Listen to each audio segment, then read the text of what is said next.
Good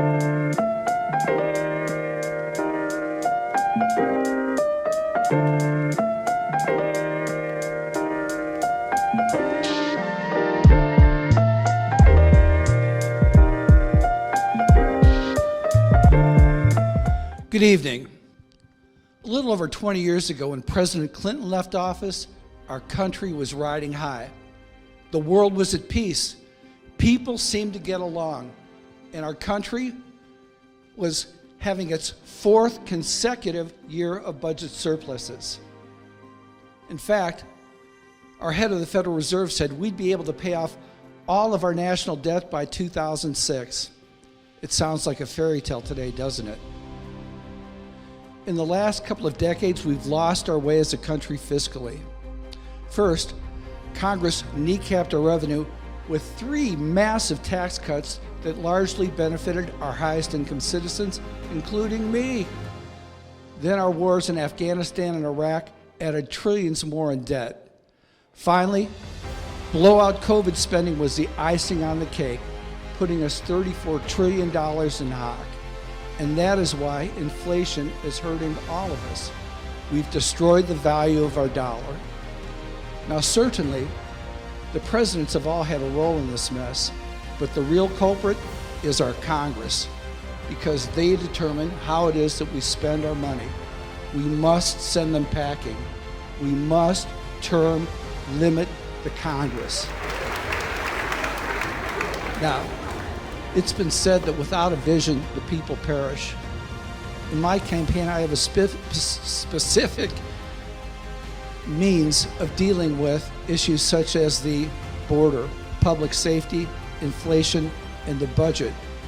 However, all of those things are going to be difficult to achieve unless we bring about congressional term limits first. It's something that over 80% of us agree on, Republicans and Democrats, because we're all smart enough to know that nothing changes where nothing changes. Thank you so much. I really have nothing to add in terms of the state implications of what's occurred here.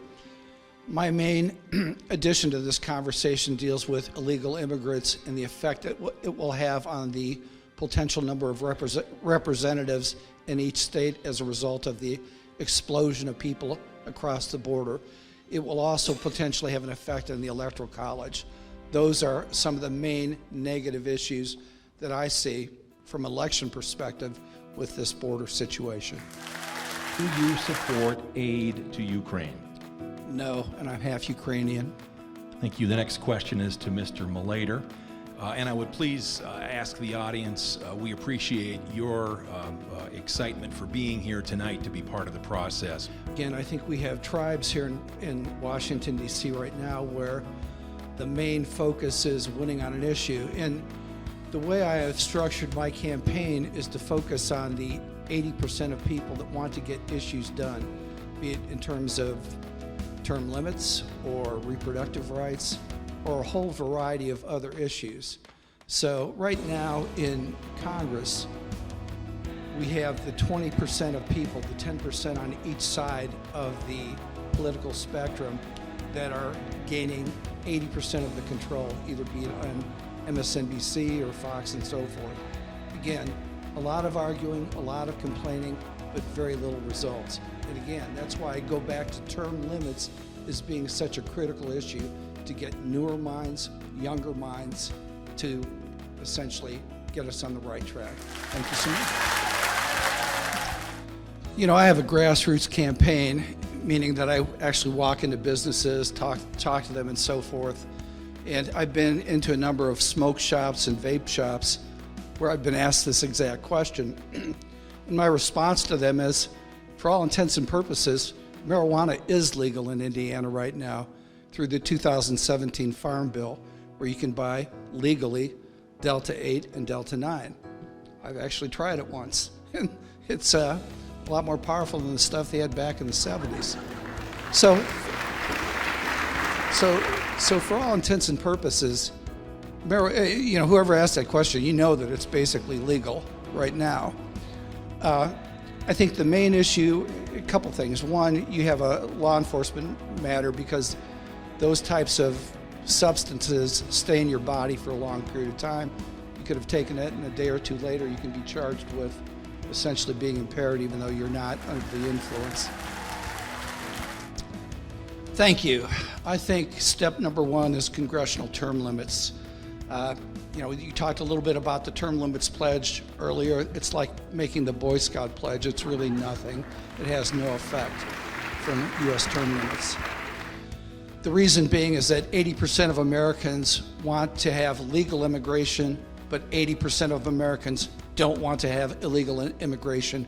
We need to have people in Congress that essentially have those same views. So that's one. Secondly, no amnesty at all. There will be no incentive.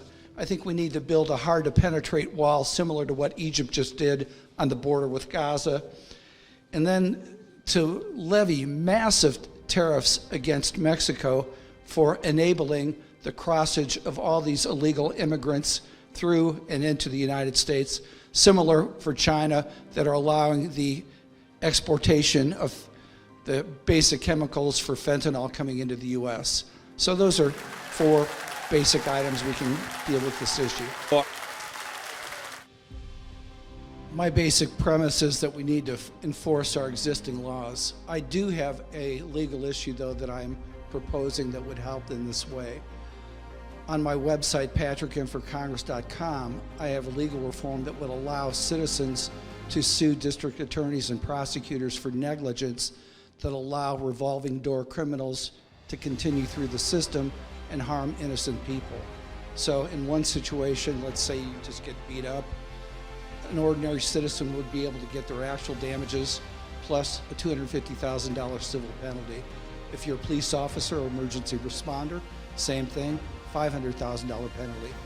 If the bad guy causes death and you're a regular citizen, $5 million.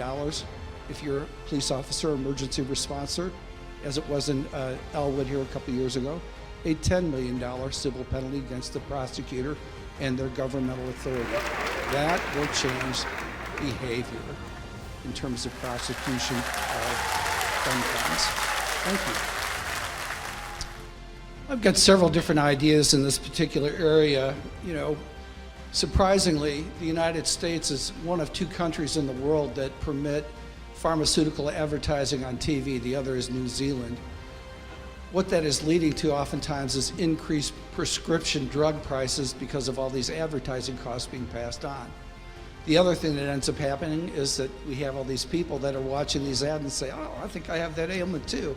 So I think we should investigate essentially removing ads just as if they were cigarette ads.